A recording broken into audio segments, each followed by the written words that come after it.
keep it alive through these lines I write. I keep it live cause I thrive. I might just blow your mind tonight. I'm so hyped, but it's no hype. From this height, it's direct hits on sight.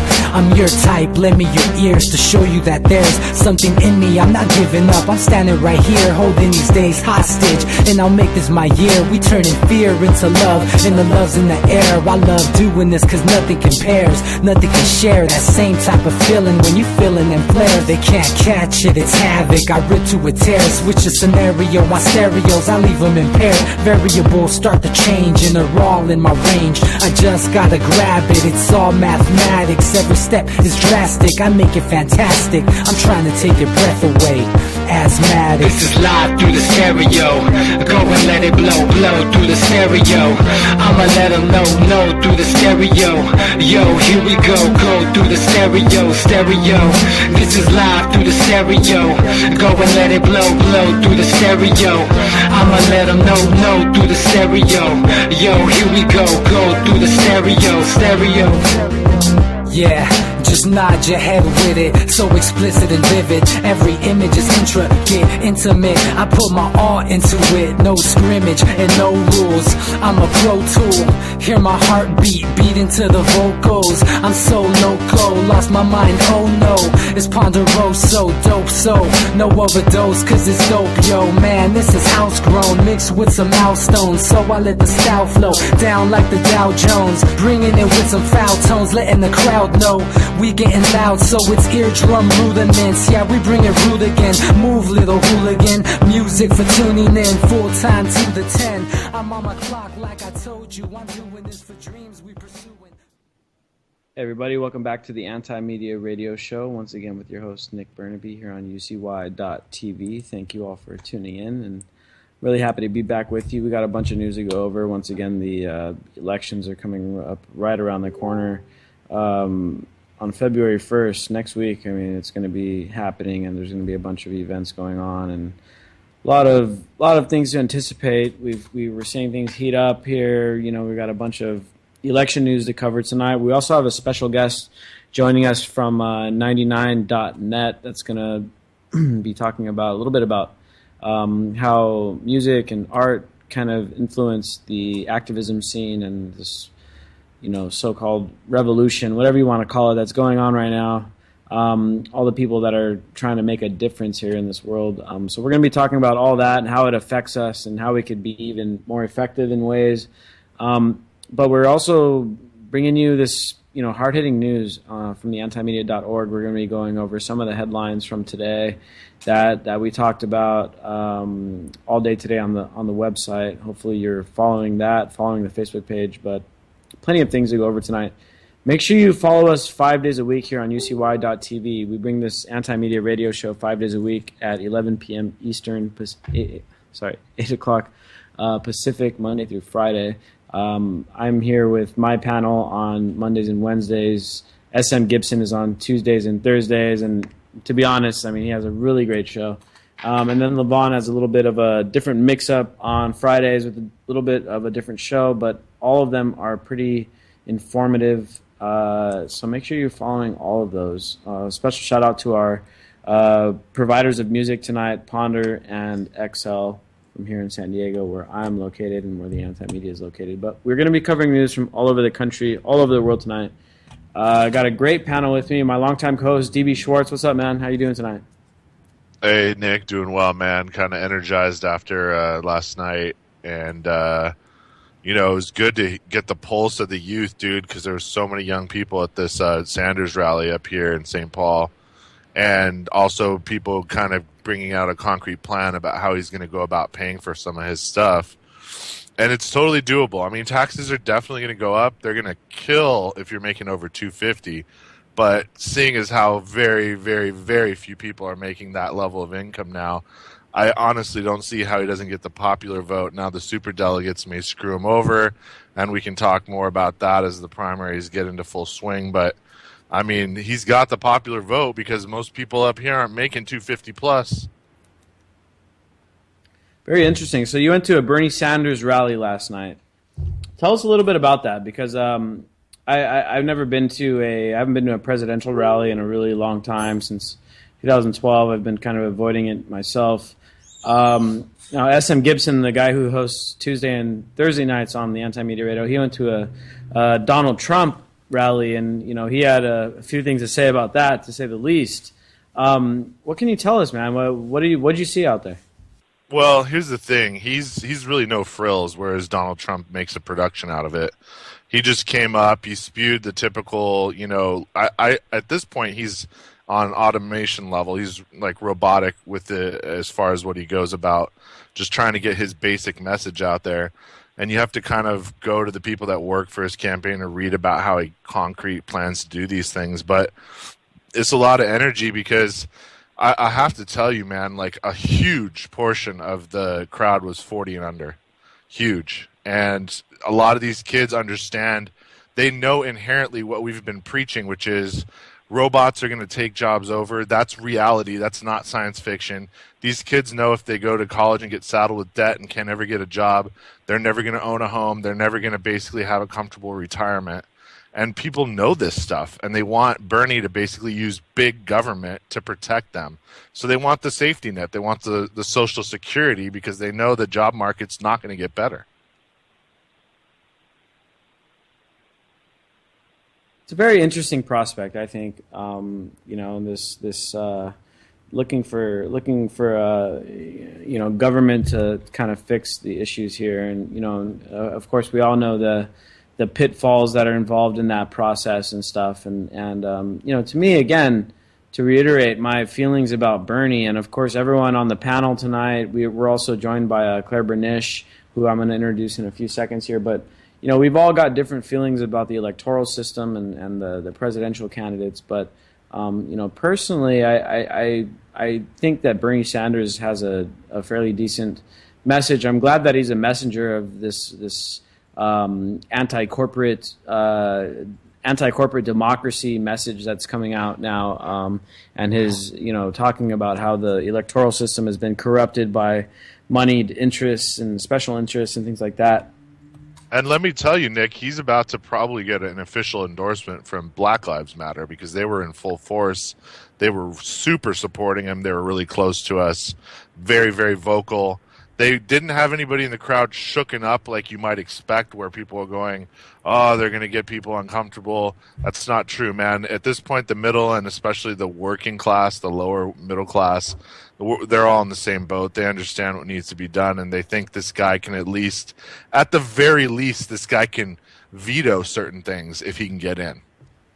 Yeah, it's an interesting dynamic, and we saw earlier in the process here last year, where the Black Lives Matter activists interrupted a Bernie Sanders rally, and a bunch of his supporters were like up in arms about it, and they're like, "Oh, how dare you interrupt Bernie Sanders and stuff?" But the fact of the matter is that at that time he wasn't really addressing the racial inequity issues in the United States, but now he is, and so. And he's always been there. He's always been there. That's what people should know. If you want to know what kind of candidate you're getting, just look back at what they were into in college. Who did Hillary support? Goldwater. I mean, that tells you everything, dude. Well, wasn't she like a Nixon operative for a while too? Who knows, man? I mean, whatever it is, it's establishment always, people second. Yeah, and that is an interesting dynamic. But one thing I noticed, pretty blatantly is that Sanders did have he took what happened there in Seattle with the Black Lives Matter interruption of his rally, and it actually influenced his campaign, and so that's a very interesting prospect. And just make no mistake about it, he's very pro-Israel. If you're on the fence with that, if you don't think we should be using them as a vassal state or them using us as their protector, that won't change, and it's just not. It's too much of a paradigm shift, but at least he can open the gates for maybe the next generation to take that on. I don't know. Exactly, and he's also pretty status quo on the empire and stuff like that, and for me that's a deal breaker, and that's why I'm not supporting Bernie Sanders and stuff. Although, like I said, I like the message that he carries, the anti-corporate hijacking of the electoral system. He's right on that. But I disagree with him on many other things, and so it is what it is. I want to bring Claire into this because I know Claire's got some feelings about Bernie Sanders and about this whole process. And then we're going to talk a little bit more about one of his rivals, which is Hillary Clinton. Claire, how's it going? It's a pretty good day. How's it going? Really well, really well. I can't complain. We're here in San Diego. At least I'm here in San Diego. I know everyone else on the call tonight is probably not, but we've got really nice weather and it's sunny and there was a nice sunset and stuff. And, so I can't complain about that. However, of course, there are a bunch of other issues going on here that we have concern with. So first off, Claire, I want to get your pulse on this election and what's going on right now. You got Trump leading, heading into Iowa. He's skipping out on the debate. That was big news. You got Bernie Sanders now leading in Iowa, leading in New Hampshire. What do you make of all this? Well, okay. First of all, I'm still astonished that Trump is doing as well as he is. And then, again, I'm also not, because I think there's a lot of latent xenophobia and racism and bigotry that was waiting to come out in this country, and he's just really given it the green light. I don't think that he is necessarily saying anything new that people weren't already feeling but just were afraid to say, and for some reason now it's like everybody has permission to just go ahead and say it. Which is fine, free speech and all that, but you know what? It's dangerous when it comes into consequences against people of different ethnicities, which it seems to be doing. So there's that. I like a lot of what Bernie Sanders has to say, but I just could never see myself voting for him because of his stance on Israel and for the fact that he has voted to fund several of the conflicts that the U.S. is involved in.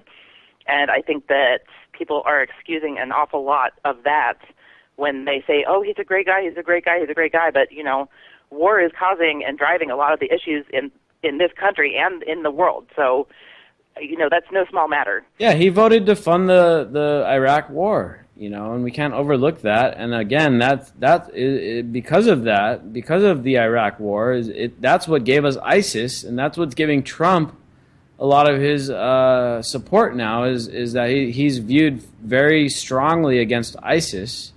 And now one of the other dynamics I want to mention here, one thing DB brought up is the Black Lives Matter movement.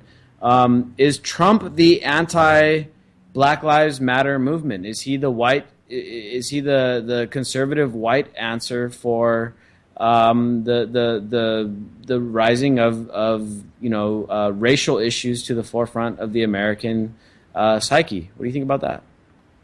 I think that, first of all, I think that a lot of white people misunderstand the Black Lives Matter movement, and really, if they understood better the systemic problems that racism still is perpetuating in this country, they might have better empathy of that movement. And so basically, people who are afraid of the Black Lives Matter movement kind of act on that and leech on to Trump's fear-mongering.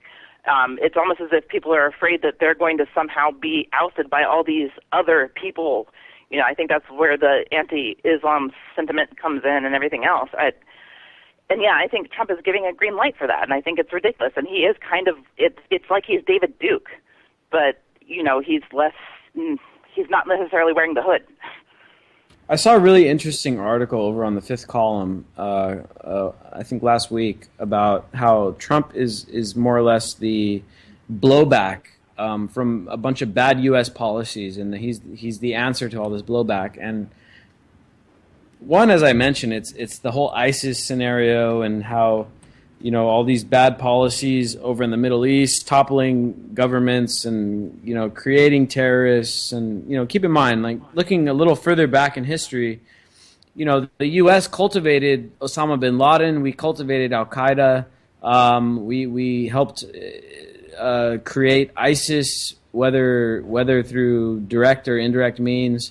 I'm not saying we're in control of ISIS or Al-Qaeda at the moment, but I'm saying that our policies led to those organizations being created. And now Trump comes along with these anti-Islamic campaign components and this Islamophobic rhetoric and stuff, and people latch onto that because of all this terrorism talk and ISIS, and Al-Qaeda, bin Laden, and all that other stuff that has happened. And And then on the other end of things, here on the border, here on the south side of the United States, you got the Trump launching his campaign with this anti-Mexican rhetoric that he spewed out of his mouth, I guess you can call it. I wanted to say something else, but we'll call it his mouth. But that also comes this white American fear of Mexicans and Latin Americans also comes from bad U.S. policies. NAFTA is one thing that comes to mind here. Bad trade policies, corporate imperialism, and all the regime change that we've done in Latin America, Guatemala, Nicaragua, keeping the Mexican government in our sphere of influence, the war on drugs, all of this stuff, all these bad policies that the United States has kind of supported throughout history has led to an influx of refugees from Latin America. And again, that's where Trump derives his support from people that are afraid of Hispanic and Latino immigrants and things like that. Trump gets a lot of his support from people that have those same sentiments. And again, it comes from bad policies. So, I mean, to me, this stuff all comes back to blowback, whether it's our wars in the Middle East, our regime change, or our economic and drug war policies in Latin America. They've all created these Muslim refugee crisis, the Latino immigration crisis. All that stuff stems from, in many ways, I don't want to say it's all the United States' fault, but it stems from U.S. policies, the Monroe Doctrine here in the Western Hemisphere, in North and South America. It really plays a role. I mean, is Trump not a product of what we've done? Yeah, he is. And actually, I would argue that everything comes down to U.S. policy. It comes down to U.S. hegemony and imperialism and belligerence around the world and the war machine that funds it. I mean, the drug war comes down to that. Our foreign conflicts come down to that. Our bad trade policies come down to that. Everything comes down to American hegemony, in my opinion, U.S. hegemony. So if you look at it like that, then, yeah, of course he's a product of it, but you have to stand back and see, I mean, what he's saying, it is a result of, it is blowback. But so is, Bernie's support for it doesn't even fit in with Bernie's other platforms. It doesn't seem like he should be a pro-war sort of candidate, and yet he supported the Iraq War. He supports Israel. I mean, all of it comes down to this war machine. I mean, that's my opinion, of course.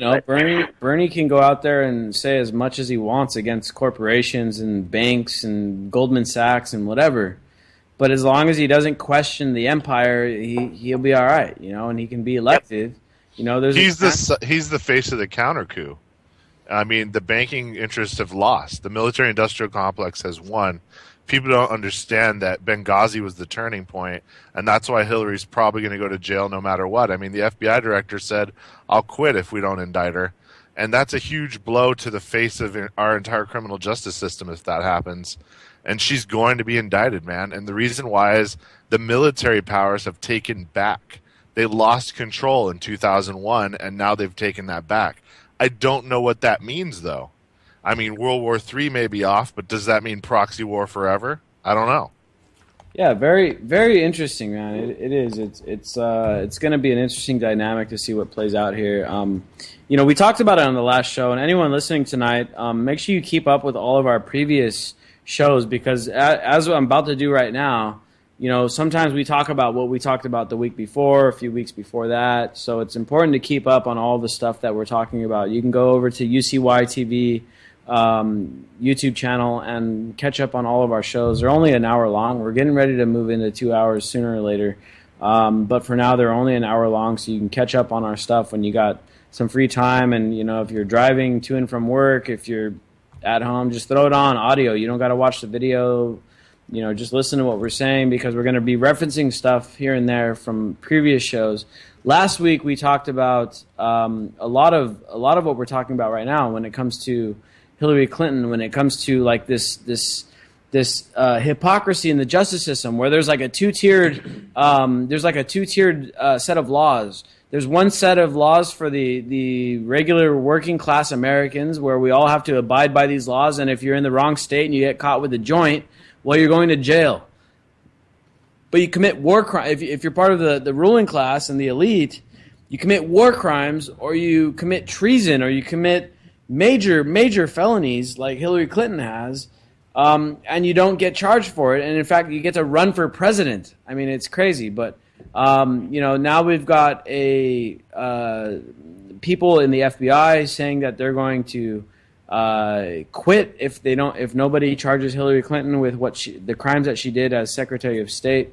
You've got former attorneys, federal attorneys, saying that she should be indicted.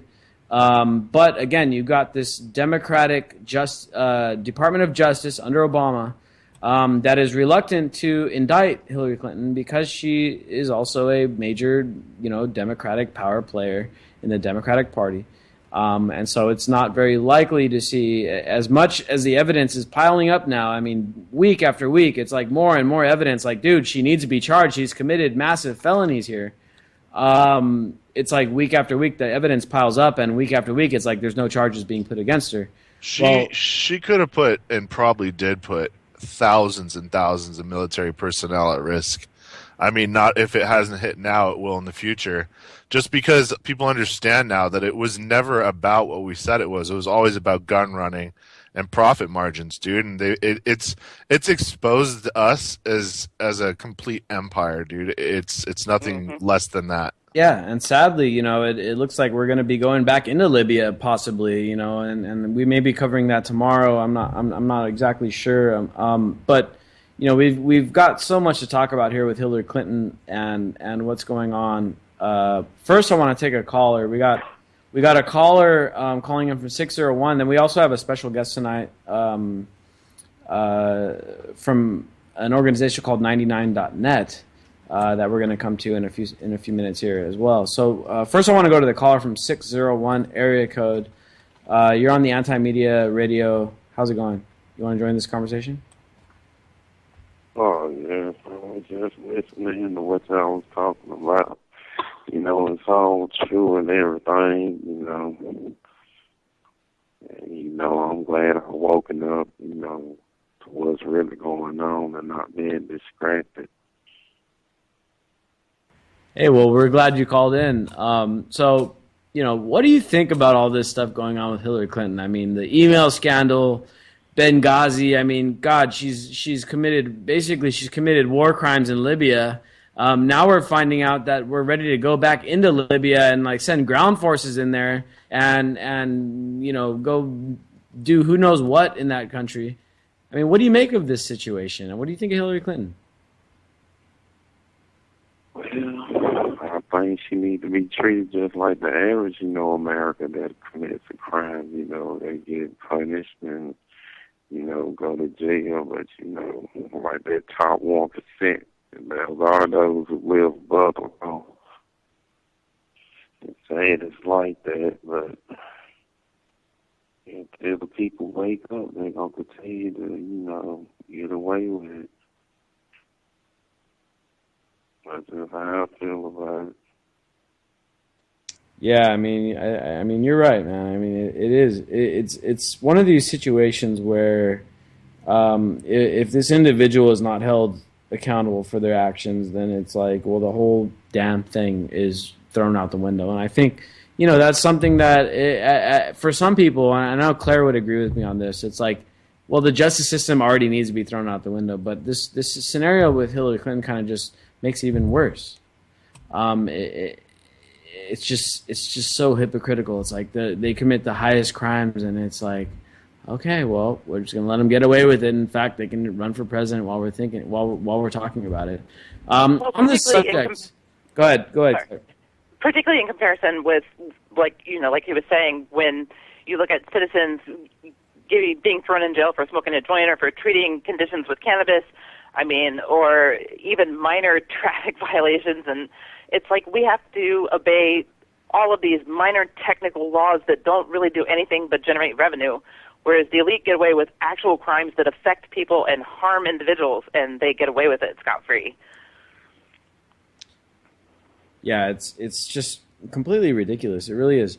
And so on this topic of Hillary Clinton, Claire, you wrote a great article today about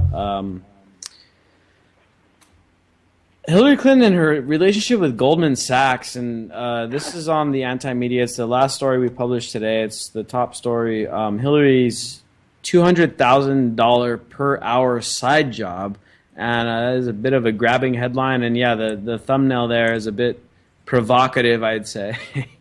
But this is no laughing matter. I mean, Hillary Clinton was making $200,000 an hour from the banking conglomerate Goldman Sachs. And keep in mind, Goldman Sachs, not only do they more or less control most of the executives for the central banking system for Europe, but they've also, as Bernie Sanders mentioned in the last debate, have delivered, 3 secretaries of the Treasury to the United States.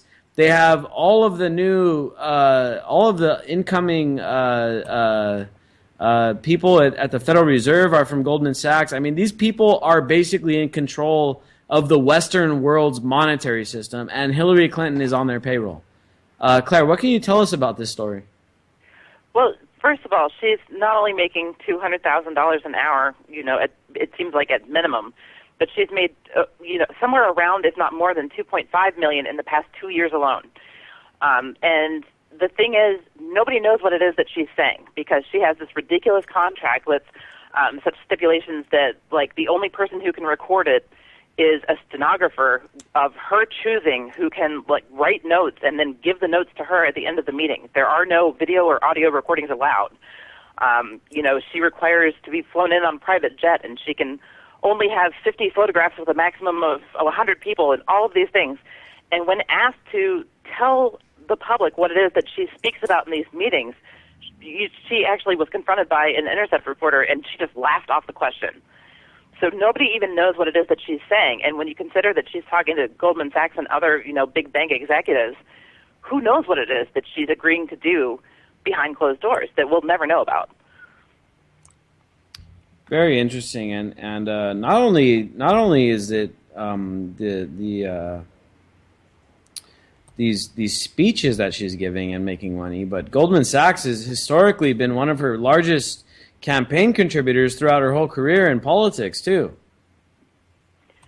Yeah, I mean, the whole thing is ridiculous. She's obviously a big banks candidate, living the kind of big bank lifestyle, except she's a politician, and yet she wants the public at large to believe that she's kind of represents everybody. I mean, just no, she just does not.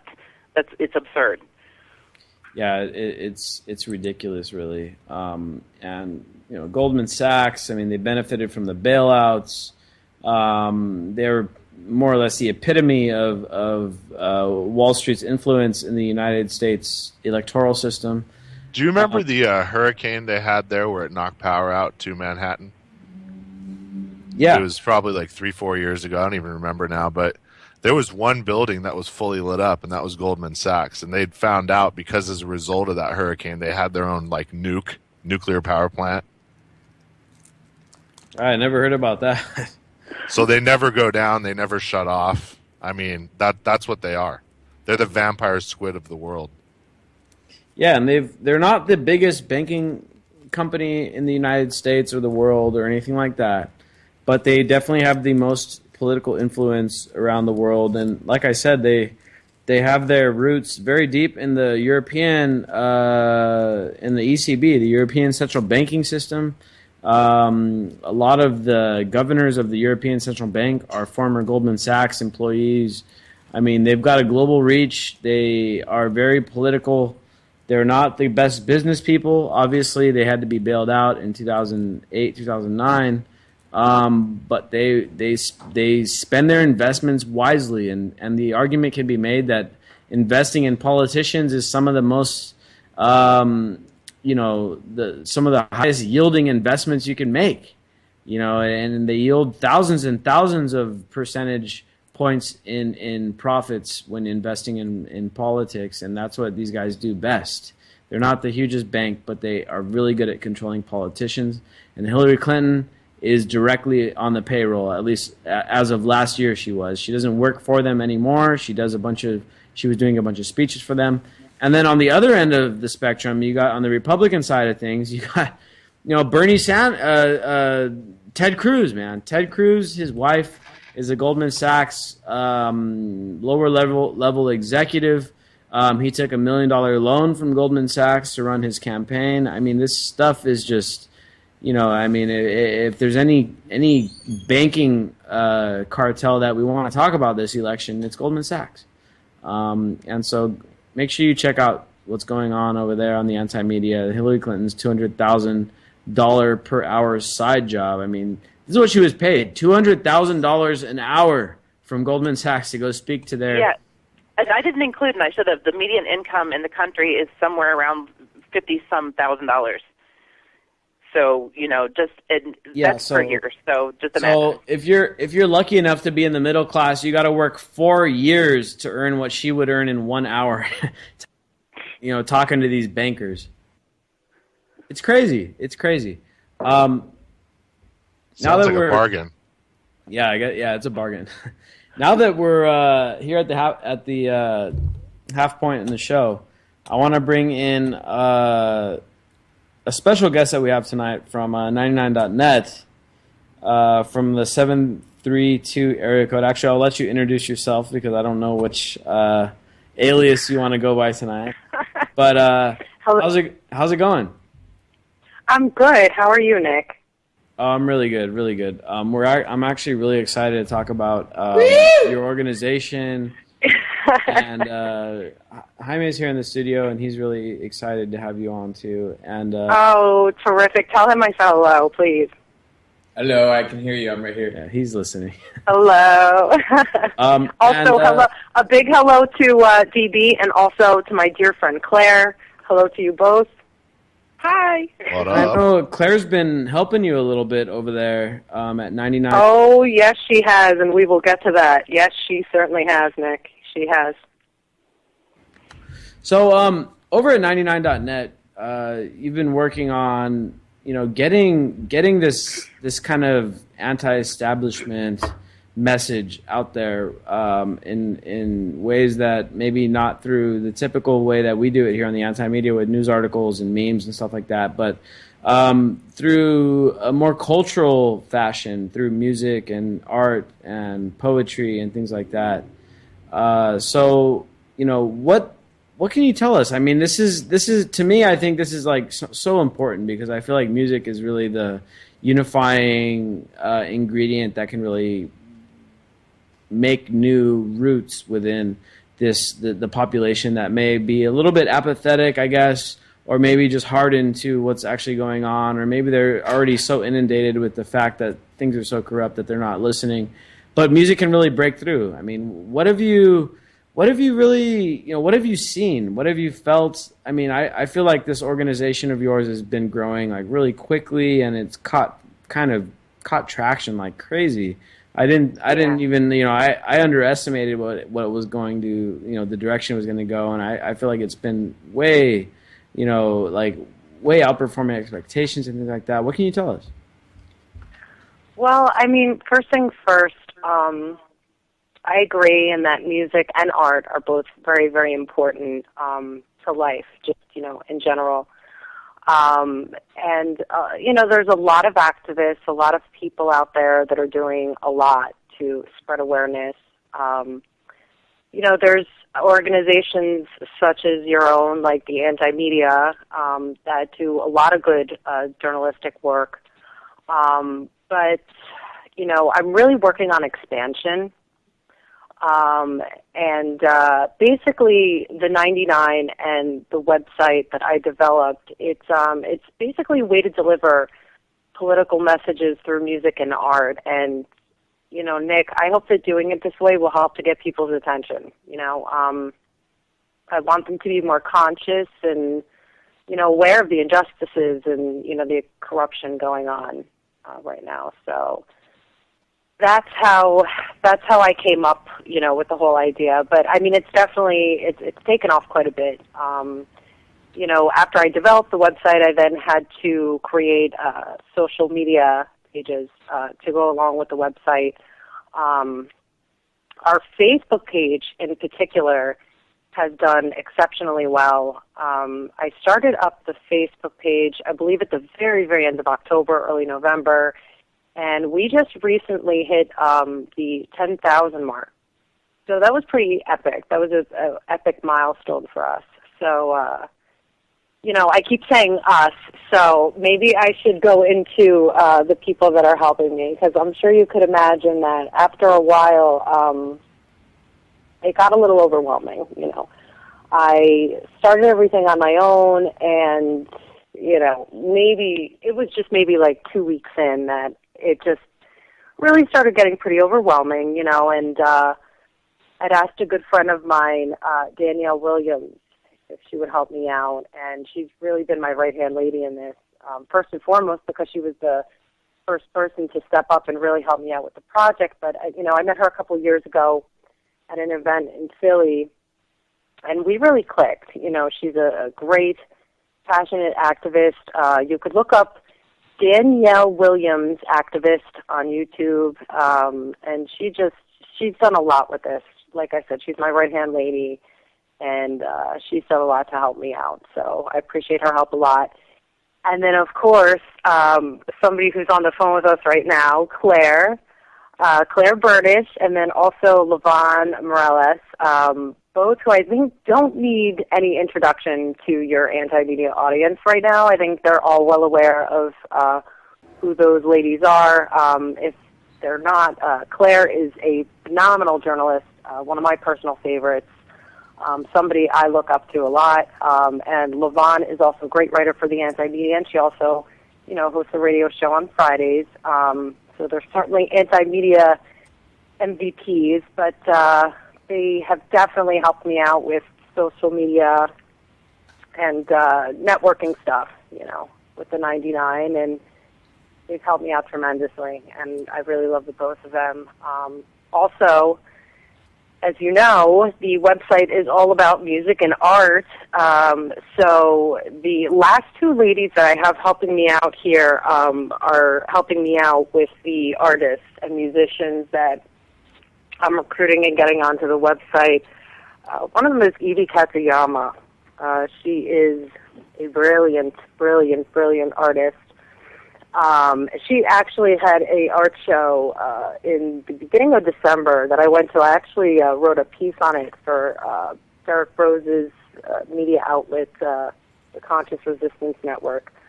But all of her pieces are geared toward activism, and they deliver a great message. And I started interacting with her a few months back online, and we were introduced by a friend, and then I met her at the Million Mass March in D.C., and she, like I said, she's helped to recruit artists for the website in particular. And being that she's an artist, that's her forte, so she's been very helpful. Lately, I have been attending a lot of events, trying to promote 99 and, trying to get people aware of it, and she's come along with me. She actually lives in Jersey as well. That's where I'm calling from Jersey. But then the last lady I have helping me out is a musician. Free-spirited, lovely young lady. She lives in Miami, Florida. She's an amazing girl. I met her in the Photography is Not a Crime news group on Facebook. Photography is Not a Crime. It's a media outlet. They've been around many years, one of the longest, actually. But I was later introduced to her by the founder of Photography is Not a Crime, and she's very into freedom of expression, women's rights, and anti-bullying. And like I said, she's a musician, so she's come on board to help out with the musician recruiting. And actually, I'm going to Miami to visit her in 2 weeks. 2 weeks from this Saturday. So I'll be going down there, and hopefully I can see some of the crew there at Photography is Not a Crime. That would be great. But that's awesome. Those are the ladies that are helping me out. Yeah. So I keep saying our, us, that sort of thing, and that's who I'm referring to. So I love all of them a lot, and I appreciate all their help. So huge shout out to them. So you'll be able to escape those blizzard-like conditions of the Northeast. Oh, Nick, it's terrible. Terrible. It came out of nowhere, 4 feet on Saturday.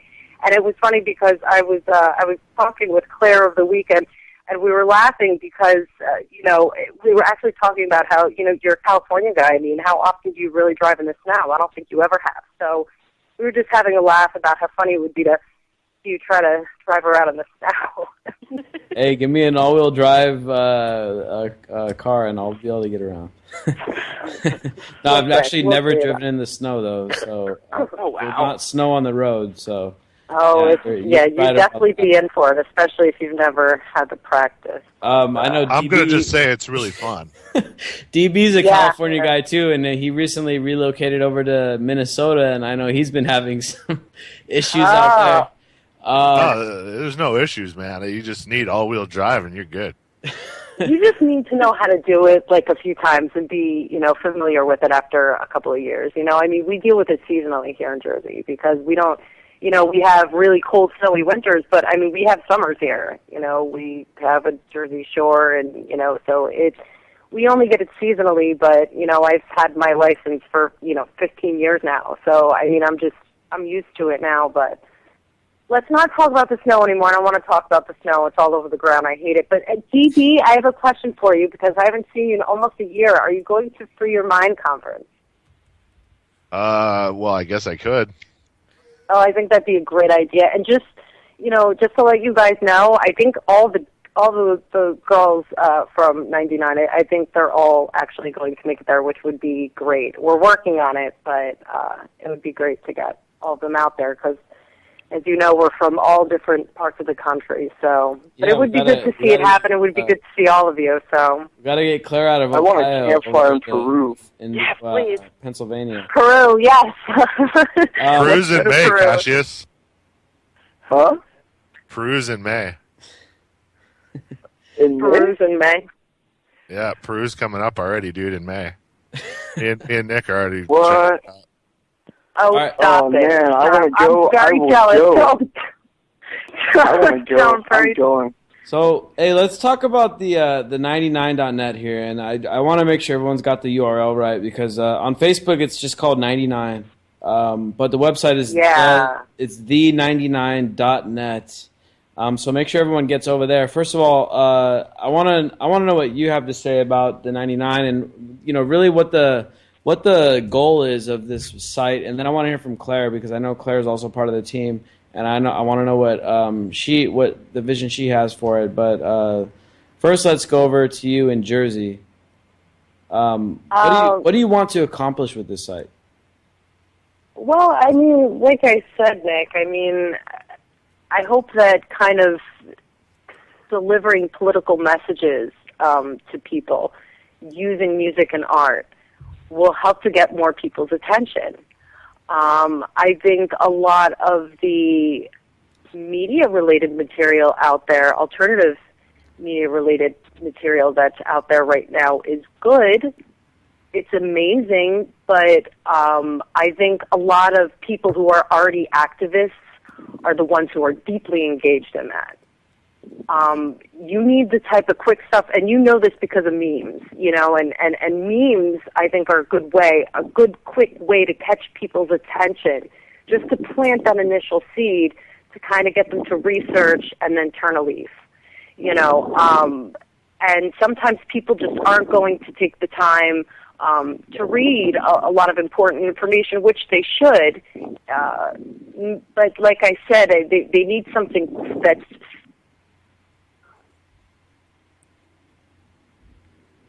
Oh, damn! I think we lost her there. We're gonna get her back on. So, Well, little technical difficulty. Peru. Cassius, go ahead, man. Oh, well, yeah, that sounds like a great idea, man, visiting Peru. Yeah, I feel like I'm at a wall in my, vision of what we could do with our efforts, at least my efforts. I want to feel nature. I want to see stars, grow some food. I'd love to visit Peru. Yes. I was learning about the history of it. Well, if we could get 50 people to bring in 10 grand apiece, we'd be set. Good luck with that. Yeah, in this economy. That's the tough part because everyone's on paycheck to paycheck here. While we're We waiting have to go homeless. for her to call back in, Claire. I know you're part of this 99 organization as well. And I know you've got a lot of history with art, and I know from your visit here in San Diego that you're a huge student of music and things like that. I mean, what compelled you to get involved in this, and how do you see it going? Well, I think that, honestly, activism through art and music and poetry and the creative field in general is somewhat ignored, and the 99 gives a platform for that.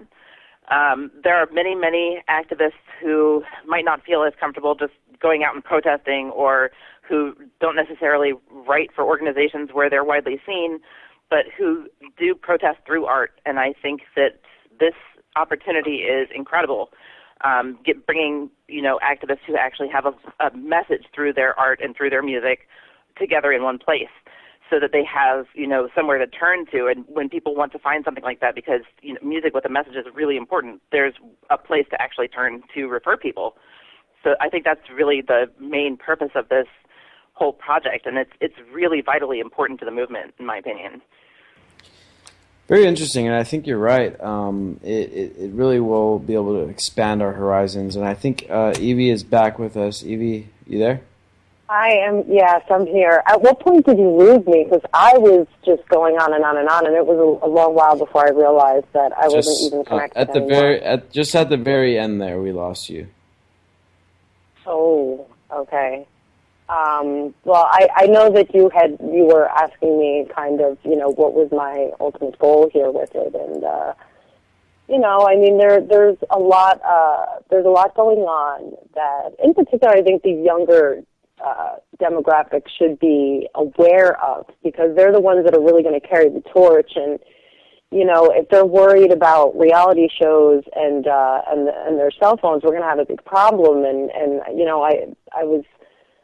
I kind of did a segue into just an incident that had kind of happened the other day when I was working, and I was driving through the New Brunswick area, which is where Rutgers University is, and I've gone through there a million times, and I've lived in New Jersey my whole life, and there's this one particular bus station, where all the kids are waiting, for the bus and whatnot. And it's crazy because I drove by the other day, and there's a whole bunch of them, like there always would be, but every single one of them was looking down in their cell phone. None of them were talking to one another. Now, 15 years ago, if I would have drove by, they would have been sitting there talking to one another,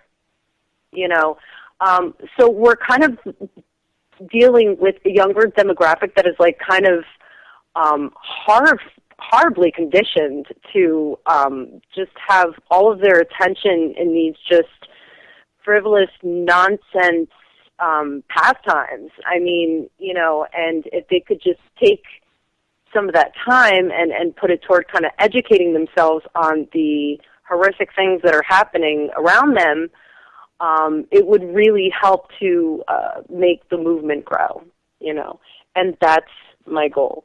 All those kids at the bus stop that were, have their faces in the phone, that really they're not activists, they're not hip to this stuff, they don't know what's going on, they're the ones I want. I want them. I want to get their attention.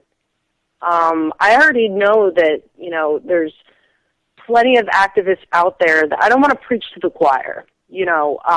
I happen to think this website would be great for activists. I think the activists out there would really, really enjoy this website, and I know they do. I would assume that a large portion of our audience is activists and people who are already aware of this stuff. We always have to remember that it's not just about that. There's a whole world of people that we all need to get on the same page here. We all need to start doing whatever we can to wake people up. And it just got to the point where I kind of just sat back and thought, what's the best way to do this? And I think we all could agree here, and I think we all do, because I've heard all of you say it. Music and art is an excellent way to do that. So that's my goal, Nick. That's what I'm trying to do with this project. Yeah, that's the way to do it, and that's what we need. Is we need more and more people to be aware of what the hell is actually going on around here, and to be aware of the empire and the injustice and the police brutality and all these things going on, and we got this flare up out in Oregon with the militia, and as most people are probably aware of, there was a standoff last night. One individual was gunned down by law enforcement. Some sources say, some witnesses are saying that he had his hands up and was giving up. It's hard to say exactly what happened over there, but it kind of highlights the divide here that we're dealing with in the United States. And I want to go back to Claire here, because Claire, first of all, Claire wrote the article on what's going on in Oregon, and also you've been talking on the show here tonight, because you've been joining us on almost every show about this polarization of the United States and the activist community in particular, and it's kind of laid bare here in this situation in Oregon, because a lot of the people that were sympathetic to the situation with Michael Brown, Ferguson, Baltimore, and all these police brutality issues are now kind of not sympathetic to what's going on in Oregon, and vice versa. The same people that were sympathetic to what happened with Mike Brown and what happened in Baltimore and with all these other police brutality issues were not sympathetic to what what's going on in Oregon. I mean, it's just everyone's so divided. But I think music and art can kind of bring people together, I think, in many ways. What do you think about that? Definitely. I think that it's really important to understand that we're all kind of under the same thumb, and the details of what we go through aren't necessarily important as much as realizing that it's an oppressor over the top of everybody. All groups, all of us who are not elites, we're all under the same thumb. So whether you agree with the reasons behind the Oregon occupation or not, or whether you agree with, for some reason, the police or not in cases of brutality like Mike Brown, it's not really necessarily important. We need to all see that we have the same problem with the people who are tyrannical overlords. And when we realize that, then we can come together. I think and actually, as you mentioned, I think music is one of those wonderful platforms for that. It kind of lays bare the stark reality of what government has been doing. Exactly, and that's why I see organizations like the 99.net as so valuable, is that it can break down these barriers, and everyone's got barriers all around them, whether it's through language or through rhetoric or through political party or through race or anything like that. I feel like music can break those things down. I mean, it certainly can. You got that? Yeah, it can. It can. And Comedy. It's going to. In particular, Comedy by the way, is one can I of just those say things- that I think one genre that I think is really going to help with this, Nick, is hip hop. I mean, we could spend the next hour talking about how that's why the show should be 2 hours. But you're getting there. I know you're getting there. But I mean, hip hop is really, really, really, I think, going to be helpful and influential, and already has. But I just wanted to bring that up, and if I could, because I know we're getting close to the end of the show, so I just wanted to hit on a couple of things. First of all, Nick, I wanted to thank you. First of all, Ponder's on our website, and he also he does the beginning intro to the show. So I want to thank you for suggesting him, but also Anthony Freda, who's also an artist that's featured on the website as well. So thank you for those suggestions. And of course, thank you for having us on. Claire, thank you for all your help. You're awesome. I'm so happy that I was able to hear your voice tonight. It's been a while since I've spoken to you. I'm just so glad you're making this project happen. Oh, well, thank you. Thank you. Thank you. I appreciate it. And I appreciate everybody's help. I've had, a lot of people, give me some good advice and stuff, so I'm appreciative of all of it. All of it. I really am. DB and Jaime, I love the both of you as well. And DB, I hope to see you for your mind, man. You gotta get out there. And for everybody who's out there, one more time, and I know Nick hit on it, he reiterated that the website is the99.net, and it's all spelled out. We actually have an interview coming out, a written interview with John Carrico from the Fifth Column. It's a series. He actually interviewed each and every one of us. The first one just came out, and it's Evie Hammond, and then I think maybe Claire's will come out next. We don't know who's going to come out next, but he did interview all of us, so keep an eye out for that. It's on the Fifth Column website, so again, you could look it up. It's the 99 interview series with Evie Hammond. And we also were on Heat 100. It's a hip-hop radio station out of Philadelphia, and we were on there last Monday on the 18th. So that was good for us, and we got to a lot of people, a lot of call-ins. We got a lot of good information out there, so that was a great experience. And then lastly, I just wanted to do a quick shout-out to Brooke. She is the lead singer from The Masses, and she was a artist submission, or musician submission, rather. And she's been very sweet, very supportive of the 99, and also, and I hope I'm saying his name right, Shanvid, and he is the rap artist from Only Takes a Day, and he does some spoken word too. He's also out of UK. He liked our tweet about the show this evening, and he's also an anti-media fan, so thank you to him. Check out their songs on our website. Again, Brooks' band is The Masses. The song we have featured by them is Mr. Barney's, and Shanvid's band is Only Takes a Day, and the song we have featured on our site is Reach. So make sure you go on and check out their stuff, and we got a lot of other artists on there too. I could talk all day, but Nick, I'll let you write out the rest of the show. I just wanted to get that little bit out there. Awesome. Well, yeah, it's really important. I just want to put it back out there. It's really important to support this music because this is our avenue to reach people that we normally couldn't reach through social media and through the radio show. Not that many people out there in the mainstream want to sit through an hour of us rambling on about geopolitics and stuff, but they'll listen to some good music. You know what I mean? And if the message can be delivered in that way, that's another avenue to go. And so that's why it's so important to support this music. Go over to the99.net and share the content and the music videos and the memes, and go on Facebook 99. It's all spelled out. It's not numerological. It's just all spelled out, 90-9. And you can go find it there. And that's the way we can do this. This revolution, as Cassius, sorry we didn't get to you today, but man, you've reiterated it on the show multiple times here. It's cultural, man. We got to make this revolution has to be cultural. We're going to have to reach across multiple platforms, multiple genres. We got to reach across to people that we normally wouldn't talk to, people that maybe we may not agree with many times.